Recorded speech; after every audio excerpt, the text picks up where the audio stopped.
여러분 안녕하세요. 블로그로 붓을 만들어드리는 런트쌤입니다. 자, 어느새 마지막 강의 왔어요. 블로그 운영에서 가장 중요한 5가지 노하우에 대해서 마지막 알려드리도록 할게요.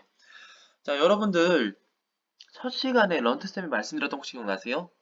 1000명이 들어오는 블로그, 10명이 들어오는 블로그, 그리고 1000명이 들어오지만은 나의 제품을 3명이 구입하는 블로그, 10명이 들어오지만은 나의 제품을 8명이 구입하는 블로그, 10명이 들어오더라도 8명이 나의 물품을 구입할 수 있는 블로그를 운영하세요. 라고 말씀드렸었죠. 자, 그렇다라는 것은 여러분들께서 이것도 한번 보세요. 여러분들의 물품을 누가 구입할 수 있을까? 이걸 보는 거예요. 런트쌤 이럴 때 항상 여러분들의 팬을 만들어라 라고 얘기를 많이 해요. 런트쌤을 아는 사람들, 런트쌤의 물건을 구입하는 사람들 보게 되면은 이미 런트쌤의 팬이신 분들이 되게 많아요. 런트쌤을 통해 가지고 뭐 다이어트라든가 블로그라든가 이것에서 효과를 보신 분들도 계시게 되고요. 그래서 이런 분들 같은 경우에는 실제로 이렇게 효과를 보고 되다 보니까 런트쌤이 팬층이 되고요. 그래서 런트쌤이 무언가를 딱 했을 때 그거에 대한 제품을 또 구매하신 분들도 계시긴 하세요. 이해되시나요? 자, 그래서 여러분들께서 팬을 만들 수 있는 5가지 노하우 방법에 대해 알려드리도록 할게요. 자, 첫 번째로는 무조건 다 퍼주는 거예요. 예를 들어 가지고 누가 런트쌤한테 뱃살을 어떻게 빼야 돼요? 라고 물어봤어요. 그러면 여러분들 어떤 답변 주실 거예요? 뱃살? 뱃살 뭐 그냥 뭐 식단 안 하고 운동하면 돼요. 이렇게 얘기할까요, 혹시? 음, 런트쌤 그렇게 안 해요. 어떻게 하느냐면은 뱃살 빼는 법 같은 경우에는 우리가 보통 복근 운동하게 되면은 복근이 생긴다라고 얘기를 하지만은 실질적으로는 식단이 되게 중요하게 되고요. 이 식단 중에서도 뱃살 같은 경우는 사람마다 빠지는 부위가 많이 다르지만은 가장 마지막에 빠지는 게 뱃살을 보시면 되세요. 그래가지고 이 뱃살 같은 경우에는 식단과 운동의 비율을 7대 3으로 가져가시고요. 그 상태에서 맵고 짜 음식을 좀 적게 드시고 그리고 밤에 야식이나 폭식을 좀 줄이신 상태에서 우리가 운동을 같이 병행하시면 좋아요. 근력 운동도 중요하지만은 실질적으로 내장 지방을 뺄 수 있는 유산소 운동이 되게 중요하게 되고요. 이 유산소 운동을 최소 하루에 30분에서 50분 정도 하시면 되세요. 근데 유산소 운동 한다고 해서 걷는 것과 뛰는 게 있는데 뛰는 거는 처음부터는 너무 뛰게 되면 관절에 무리가 줄 수 있게 되고요. 실질적으로 지방을 가장 빨리 태울 수 있는 것은 빨리 걷기이기 때문에 빨리 걷는 걸 하세요.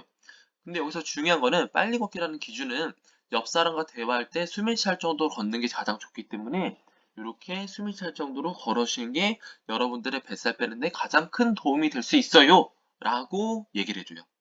이해되시나요? 지금 이 사람은 단순하게 뱃살 어떻게 빼요? 라고 물어봤는데 제가 지금 몇 가지 답변 드렸죠? 되게 많은 답변 드렸죠? 이런 식으로 여러분들한테 누가 블로그에서 댓글로 무언가를 물어봤어요. 그럴 때 어떻게 해라? 답변을 정말 많이 주는 거예요.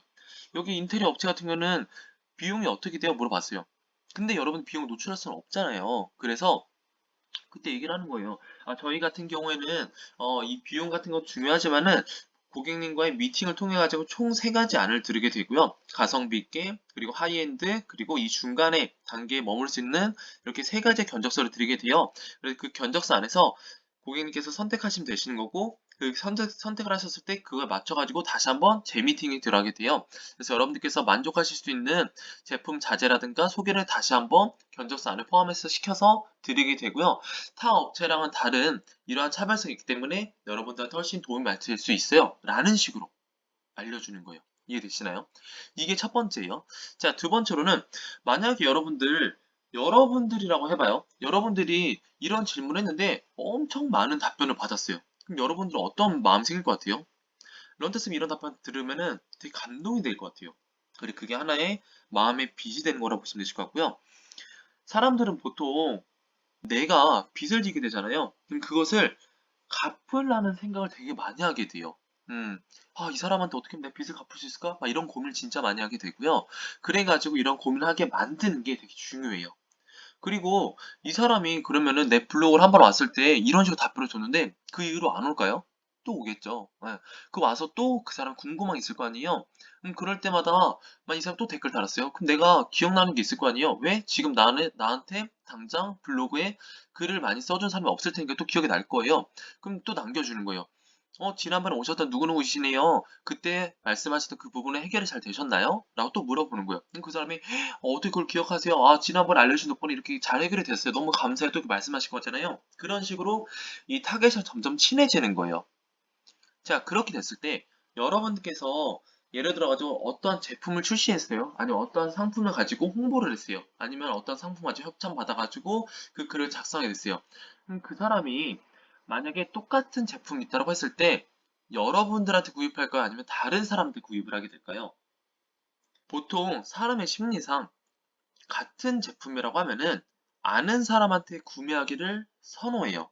이해되시나요? 음, 그렇기 때문에 여러분께서도 이런 것들을 노리는 거예요. 네. 내 팬층이 형성이 됐다라고 하면은 내 팬층이신 분들한테 나의 제품을 소개해드리고요.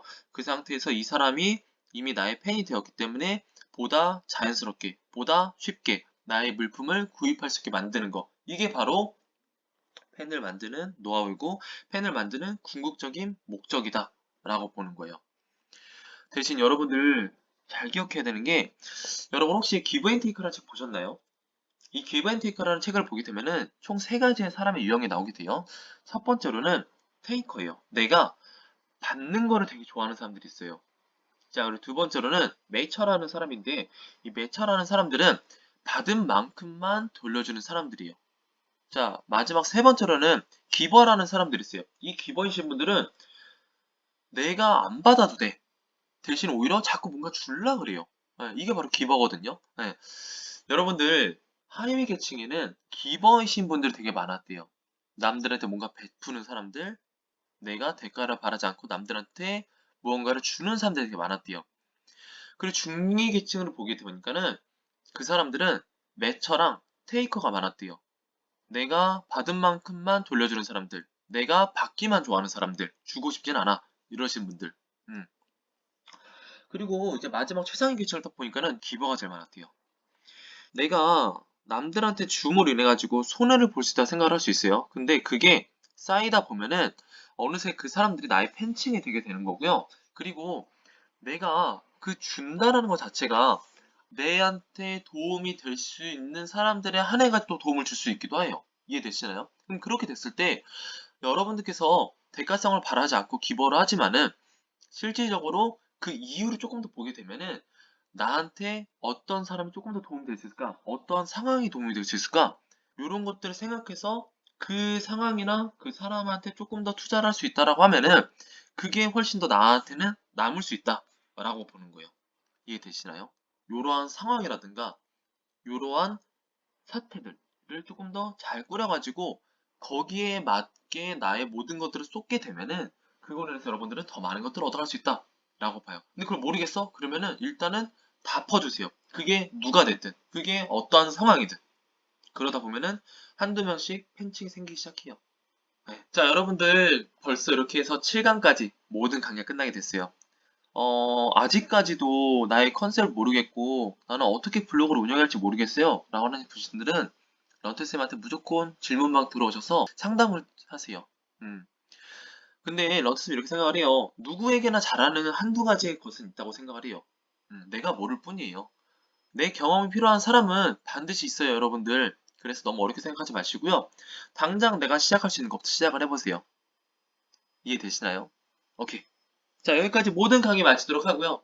우리 여러분들의 블로그를 통한 부수입들, 직장인분들의 부수입, 그리고 그걸 통한 사업소득들, 그리고 그걸 통한 나중에 이어지는 재테크와 투자 소득까지 여러분들의 경제적 그리고 시간적 자유를 응원하면서 오늘의 강의 그리고 이 모든 강의를 마치도록 하겠습니다.